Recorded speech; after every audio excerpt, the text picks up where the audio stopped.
njengoba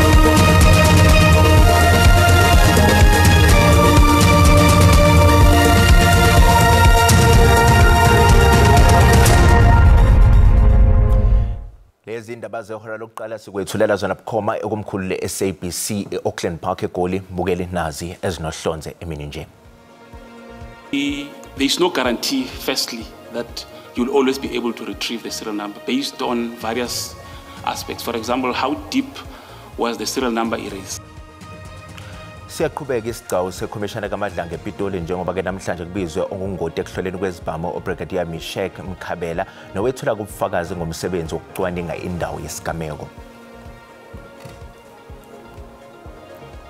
Inkantolo ephakeme yaseGoli esichithile ke namhlanje isicelo sebhili sikasomabhizinisi uVusumuzi Cat Matlala kanti ngenyanga edlule uMatlala uchithwe inkantolo ke emanje esicelweni sakhe ngezizathu ke zokuthi uthathwa njengomuntu ongabaleka kanti futhi uyingozi nasemphakathini.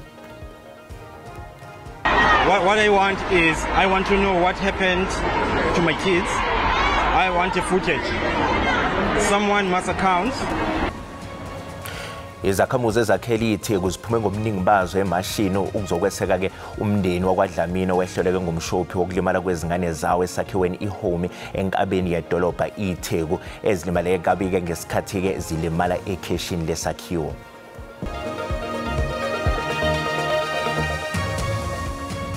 Ukuthola kube kwembukeli ngiyakwamukela ke izindabeni zehora lokuqala ezinqa phambili kanti futhi ke ezihamba phambili la kwe-SABC 1 eMzansi for sure kanjalo ke na kwe-SABC Lihaye. Igama lami nginguDaud Phungula.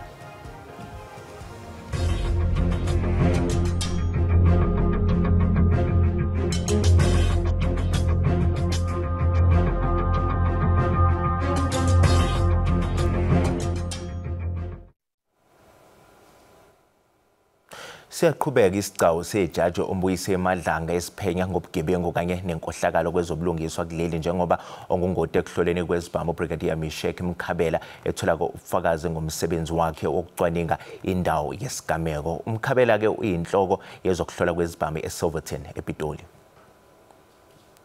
uBrigadier Mishek Mkhabela ongungoti ekuhlolweni kwezibhamu ulandise isigcawu ukuthi ochwepheshe bakwazi kanjani ukuthola izinombolo ezicishiwe ezibhanyini ezisuke zisetshenziswe ebugebengwini. Lesi yisinyathelo esimqoka ekulandeleni umkhondo wenhlamvu. We'll take the firearm to the laboratory, apply the chemicals in order to try to retrieve the serial numbers which were released, which were filed off on the particular firearm. And upon completion, the procedure of the lab says that another independent analyst will come and verify the results and sign on the worksheet of the member indicating the results that the analyst has found. Nokho Brigadier Mkhabela uyakuvuma ukuthi akuzona zonke izinombolo abakwazi ukulandelela umkhondo wazo ngempumelelo. There is no guarantee, firstly, that you'll always be able to retrieve the serial number based on various aspects. For example, how deep was the serial number erased? Some criminals use a grinder to erase the serial numbers. Uphinde wakagula ukuntuleka kwezinsiza kusebenza njengokunqenda amaphoyisa ekwenzeni umsebenzi wawo ngokuphelele. When I started with ballistic, we had one safe. Currently, we had to repurpose a museum to make it a safe. It's now full as we speak. We don't have space anymore. Like I said, we receive more than what we can process, commissioners. So only Pretoria, 42 analysts. Those 42 analysts, they must take leave, study leave, sick leave. Any other, they must go to court, they must go for consultation. So you can imagine, Commissioner. So that is one area, Commissioner, that is giving me sleepless nights. Inkantolo ephakeme yaseGoli esichithile namhlanje isicelo sebheli sikasomabhizinisi uVusumuzi Cat Matlala kanti ngenyanga edlule uMatlala uchithwe inkantolo yemanje esicelweni sakhe ngezizathu ke zokuthi kuthathwa njengomuntu ongabaleka kanti futhi uyingozi nasemphakathini. uMatlala usolwa ngokucija itulo elingazange liphumelele lokuthi kubulawe lo ayethandana nayo Tebogo Thobejana esigamekweni sangonyaka u2023. uMatlala unikele enkantolo ephakeme emzamweni wokuphosela inselelo isinqumo senkantolo yemantshi yase-Alexandra okuyiyona yamnqabela ibhayili kanti kophiko olushushisa ngamacala ye-NPA lusamukele isinqumo senkantolo sanamhlanje esihlonza ukuthi ukunikezwa kukaMatlala ibhayili akunabo ubulungiswa. Izakhamuzi ezakhele iTheku ziphume ngomningi bazo emashini ukuzokweseka umndeni wakwaDlamini owehlelwe ngumshophi wokulimala kwezingane zawo esakhiweni iHome enkabeni yedolobha eThekwini ezilimbaleke kabi ngesikhathi ezilimala ekheshini lesakhiwo. Intatheleke SABC uNonhlakanipho Magwaza ukhona ke kule masha eqhubeka enkabeni yedolobha iTheku. Ngaphandle kwebhilidi la kwenzeke khona isigameko kwashona ingane eyodwa kwalimala enye. Lezi ingane bekuhamawele akaDlamini akade behlala khona kuleli bhilidi. Kade kunemashi ke la ehlelwe iMarch and March beqhuquzela noma befuna impendulo bezokweseka ubaba uDlamini oshonelwe ingane. Kade sikhuluma ke naye ke oyasho ukuthi namhlanje ziyazalwa ingane zakhe kodwa usuku olubhlungu kakhulu lolu emndenini. What I want is, I want to know what happened to my kids. I want a footage. Someone must account. So the Home management, the Home owners, they must be held accountable. I mean, the proof is there. Another parent whose child died here on a very same flat, on a very same lift. She's here with us today. She hasn't gotten any justice. The case was delayed by the detectives. The very same way it's happening to me. So we need answers. Homie must be held accountable. Homie must pay for this. Are you in constant communication with the management of the flats? They're not in communication with me. They haven't been in communication. None of them has reached out to say this has happened. How can we fix it? Can we move forward this way? Instead, I was offered a teddy bear and a grocery bag, which is an insult for a grieving parent who lost a child and the other is in hospital in ICU. Today it marks day 10. My daughter is still in ICU. On Saturday I buried my son, and sadly, it's a very sad day. It's their birthday today. I don't know how I feel. I mean, it's very painful. iNPA inikeleke inkantolo ephakeme yaseGqeberha eEastern Cape namhlanje ngenhloso yokuthola imvumo yokuyisa udaba lomvangeli waseNigeria Timothy Omotoso enkantolo ephakeme yokudlulisela kwamacala. Lokho kulandela ke isinqumo sejaji uEmma Schoeman ngasekuqaleni konyaka sokuchitha ke wonke amacala Omotoso ayibhekene nawo ngenxa yongabikho kubufakazi obanele. uOmotoso waboshwa ngonyaka u2017 esolwa ke ngoxhaxha lwamacala okudlwengula kanye nokushushumbisa abantu ebandleni lakhe. uOmotoso bengumvangeli kwelinye lamabandla elizinze eThekwini iJesus Dominion International Church ubesolwa ngokusebenzisa isikhundla sakhe njengomholi wokunukubeza amantombazane ebandleni. Umbuso uthi awugculisekile ngesinqumo sejaji uEmma Schoeman asithule enkantolo ephakeme yaseGqeberha eEastern Cape sokuchithwa kwamacala. The Constitutional Court made it clear that the right to a fair trial in fact extends to the state because the state represents the public. Ummeli kaOmotoso uthi ayingashaywa indiva yokuthi uSchoeman wakubukeza bonke ubufakazi obethulelwa enkantolo ngaphambilini waseveza ngokusobala ukuthi umbuso wehluleka wancama ukuvezela enkantolo ngokusobala ukuthi uOmotoso nasolwa nabo banecala okumele libalahle. It seems that in the later case the Supreme Court of Appeal misconstrued what was stated in Basson, because Basson clearly states that the trial court's discretion to grant leave to appeal includes an inquiry whether there is a reasonable prospect of success on appeal. Kanti umbuso uthufuna imvume yokufaka icala enkantolo okudluliselwa kwamacala ngaphansi kwesigaba 319 somthetho wezinqubo zobugebengu. It is not a factual issue. You say the first question of law is not a central issue. It's not a factual malady, not a factual issue. Because as the state, we can't appeal on factual issues. Yes. Kulindele ukuthi inkantolo ithule isinqumo ngalolu daba. Umkhandlu dolobha waseGruleni usingethe umbuthano wokubungazwa kwempilo yowayishoshovu somzabalazo uOliver Tambo. uTambo wazalwa ngaloke lolu suku kuMfumfu ngonyaka ka1917 kanti wabe esedlula ke emhlabeni mhla zingama28 kuMbasa ngo1993.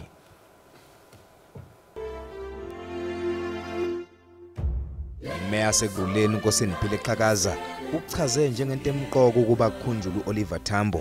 Wamchaza njengomholi wadela konke ngenxa yokulwela ukuthi bephile kangcono abantu bakuleli. Xhakaza uthi uTambo wahlanganisa izizwe eziningi ngobuhlakani bakhe.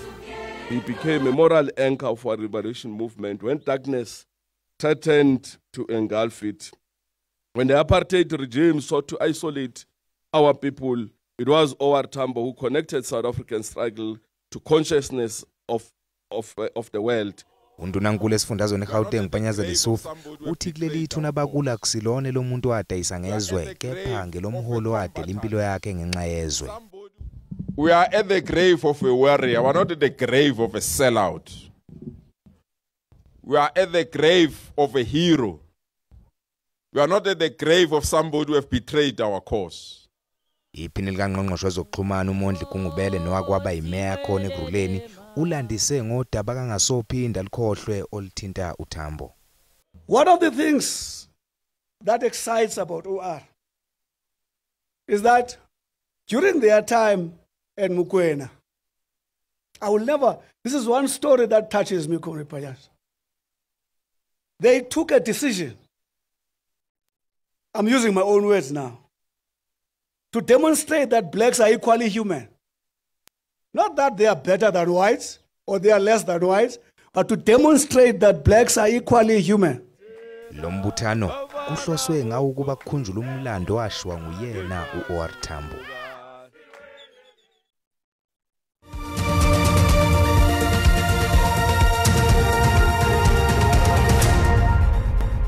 Bukela sikubingelele sikwamukela uma ngabe usanda ngena odabeni oluphambili besibika ukuthi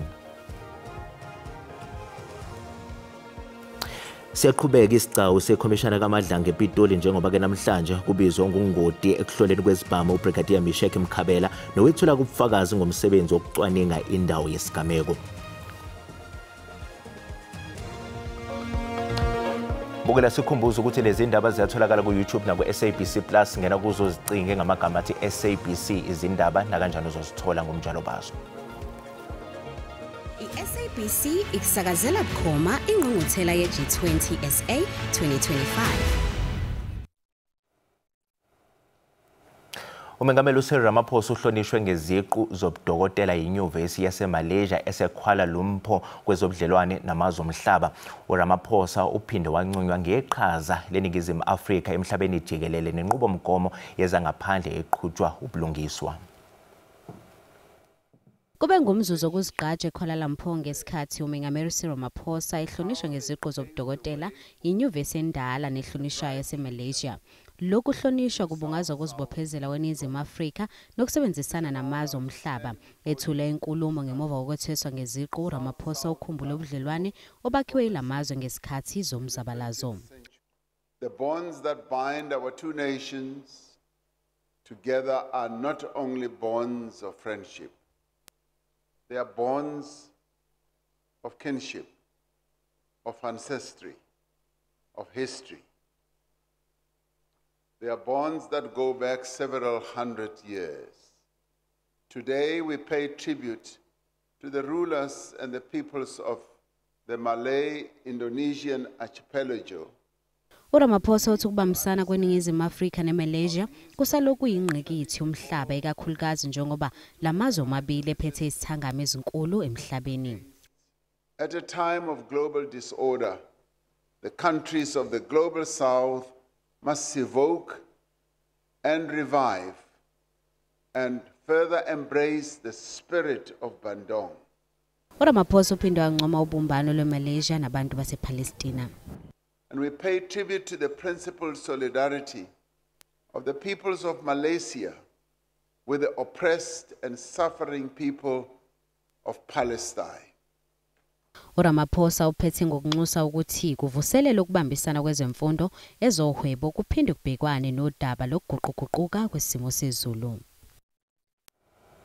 Inkantolo ephakeme yaseGoli ehlezi ePalm Ridge ihlehlisele uLwesine icala elibhekene noBafana Mahungela. uMahungela ubhekene noxhaxho lwamacala afaka phakathi ukubulala, ukuthumba kanye nokweba phakathi kwamanye nokuyisigameko sokubulawa kukathishela uKirsten Clayton ngonyaka u2023. Izathu kwesokuhlehla kwaleli icala kungukuthi ummeli womsolwa uyagula. Lihlehlela umhla zingama-30 kwephezulu icala elibhekene noBafana Mahungela. uBafana Mahungela ubhekene noxhaxha lwamacala afaka phakathi ukuthumba kanye nokubulala. Uzokhumbula ukuthi ke leli cala selidonse amehlo ke abantu abaningi, kakhulukazi ke amehlo avela ke ngaphandle kweNingizimu Afrika. Kuthiwa ke isigameko esenzeka ngesikhathi ke uClays okuyena okusolwa ukuthi wabulawa uMahungela wayegijima nelinye iqeqebana labasubathi, kanti ke ubekhona ke ufakazi ke namhlanje kube sechazelwa ukuthi ke icala liyaguqa liguqela ke uLwesine okumhla zingama-30, kanti ke isizathu sokuthi leli cala liguqe embukeli ukuthi ke ummeli kaMahungela akekho, kubikwe ukuthi ke akaphathekile kahle, kanti uzofika ke enkantolo. Umbuso awuzange ube nayo ke inkinga yokuthi ke leli cala lihlehliswe, kanti ke ijaji libe selihlehisela umhla zingama-30 kuyona lenyanga. iSABC izobikhona izokuxoshela lolu daba. Nayo uMahungela ubekhona ke enkantolo efaswe ngozankosi la enyaweni, kanti ke ubebonakala ehleli njengoba ubesalinde ukuthi kuhlehliswe leli cala. Igama lami nguCalvin wakwaDludla, endabeni zeSABC ngibika ngisenkantolo ePalm Ridge eGoli. Eqhubeka nokwethula ubufakazi ecaleni lokubulawa kukaSenzo Meyiwa, umsolwa wokuqala uMoses Sibiya usamile ekutheni akazilutho ngestatement esingaphambi kwenkantolo.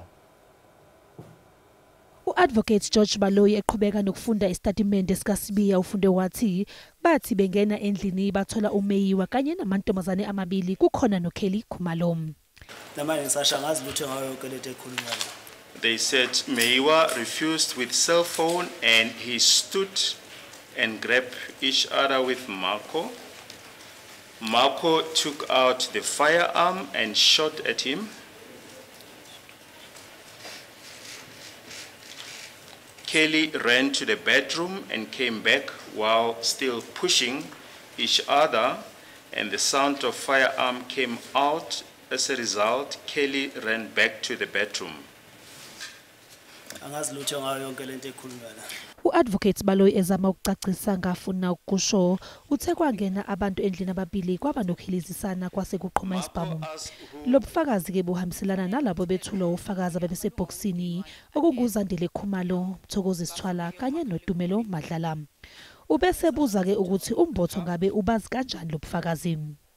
Namanje ngisasho mina ayikho into engiyaziyo ngayo yonke lento ekhulunywa la, ngoba bengilokhu ngisho ukuthi umuntu ongazi lento le kungaba uYumbotho noGininde. Ukuthi isibhamu saqhuma kangaka akunalwazi, lokuthi isibhamu saqhuma ukuthi wangena obani kanjani akunalwazi, alokhu ulwazi enginalo kulento leyo oqeda ukufunda yona, angazi next. Icala liyaqhubeka. Umndeni kalowo wayengunozinti we-Orlando Pirates uSenzo Meyiwa kanye nabalandeli balo leli qembu laseSoweto bathi baphoxekile ngokuthi kuze kube manje abukaze kube khona-ke ubulungiswa kulandela ukubulawa kukaMeyiwa.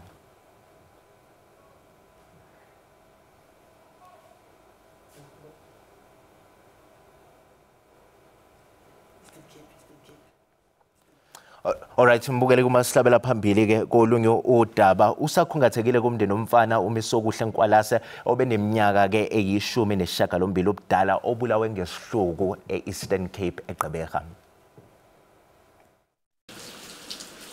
Inhlungu ibonakala ibhale ebusweni kusapho lakwaNkwalase nanjengoko besazama ukwamkela ukuswelekela ngunyana wabo. uMisokuhle ebeyithanda kakhulu ibhola ekhatywayo ekwazibona enekamva eliqaqambileyo kuyo. Usapho lwakhe lusothukile luhlobo abhubhe ngalo. Ungumuntu ebesisajongela lukhulu kuye because uthi xa ethetha nam athi yabona nje bulapha nje ndizawuphangela uzawubona uzawuhlala eGauteng. Athi xa egqibezela athi nothi nje just eGauteng uzaba seselithini ngenxa yam. Umkhulu wakhe uthi usapho belisajonge lukhulu kuMisokuhle kwaye bafuna ubulungisa ngokwenzeke kumntakwabo. He ruined me, not only me, but he ruined family, friends zikaMiso, because Miso had plans for his future, and ukhathe shot bomntana. Umqeqeshi kunye nobekuliqela lebhola ekhatywayo noMiso Kuhle nabo bathi kusenzima ukwamkela lelahleko. Very resilience. Umfana ngumuntu yifighter, i-get goer. Uye wahamba all out to athi coach mnani ngogood kakhulu apha kwisoka qha. Umnuzana bona enza kwenza imbali zaba imbaleki. Ndithi man Miso wena wakwabaleka phi. Uhambile konyana wojoina from esikolweni icala lembaleki. Usenzeleke imbali phana weza nendondo.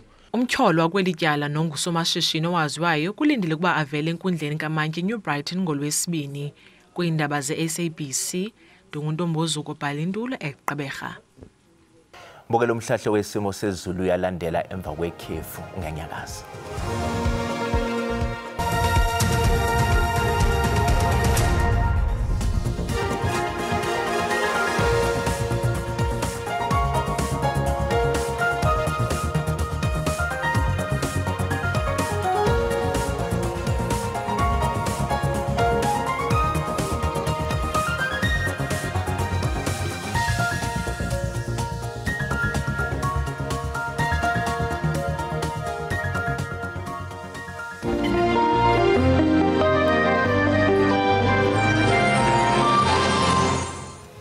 Bukele usale kahle.